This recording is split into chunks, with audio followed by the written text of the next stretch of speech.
എഴുതാ കഥ പോലിതു ജീവിതം. ഹലോ ഡിയേഴ്സ്, അപ്പൊ ഇന്നെന്റെ ബെസ്റ്റ് ഫ്രണ്ടിനെ കാണാൻ വേണ്ടി ഞാൻ എറണാകുളം വരെ പോവാം. സോ അവള് വരുന്ന സമയം കൊണ്ട് ഞാൻ നേരെ ഒരു കുട്ടി പർച്ചേസ് ചെയ്യാൻ വേണ്ടി ഉർവശിയിലേക്കാണ് പോയത്. വർഷങ്ങൾക്ക് മുമ്പാണ് ഞാൻ ഇവിടെ വന്നത്. സോ ഇപ്പൊ ഒത്തിരി കളക്ഷൻസ് ആയ ഇവിടെ. പിന്നെ ഒരു പൈനാപ്പിൾ ജ്യൂസും പാസ്സാക്കിയിട്ട് നേരെ ഞങ്ങൾ കുമ്പളങ്ങിയിലേക്കാണ്. പിന്നെ നമ്മൾ നേരെ കുമ്പളങ്ങി നൈറ്റ്സ് എന്ന് പറയുന്ന ഈ ഒരു റെസ്റ്റോറന്റ് അടുത്തുള്ള ഒരു ഏരിയയിലാണ് കവര് കാണാൻ വന്നത്. അവിടെ ചെന്നപ്പോ തൊട്ട് ഈ ഒരു പുള്ളി നമ്മളുടെ എല്ലാം ശല്യം ചെയ്ത് പുറകെ നടക്കുമായിരുന്നു.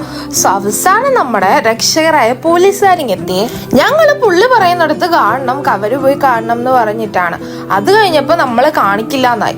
സോ എന്തൊക്കെയാണ് ഈ കൊച്ചി കേരളത്തിൽ നടക്കുന്നത്? പോലീസുകാർ വന്നപ്പോ നമുക്ക് പെർമിഷനോടെ നമുക്ക് കവര് കാണാനുള്ള അവസരമാണ് അവർ ഒരുക്കി തന്നത്. സോ നമ്മൾ അങ്ങനെ എൻജോയ് ചെയ്ത് കവരൊക്കെ കണ്ടു. കുറേ നേരം ഇരുന്നിട്ടാണ് ഇവിടെ നിന്ന് വന്നത്. നമ്മൾ ഇത്തവണ കടമക്കുടിയിലാണ് കവര് കാണാൻ വന്നത്. കഴിഞ്ഞ വട്ടം പോയ സ്ഥലമൊക്കെ ക്ലോസ്ഡ് ആയിരുന്നു. സോ തിരിച്ചു വരുന്ന വഴിക്ക് ബിരിയാണിയും കഴിച്ചു. അപ്പൊ ഇന്നത്തെ വീഡിയോ ഇത്ര ഉള്ളേ.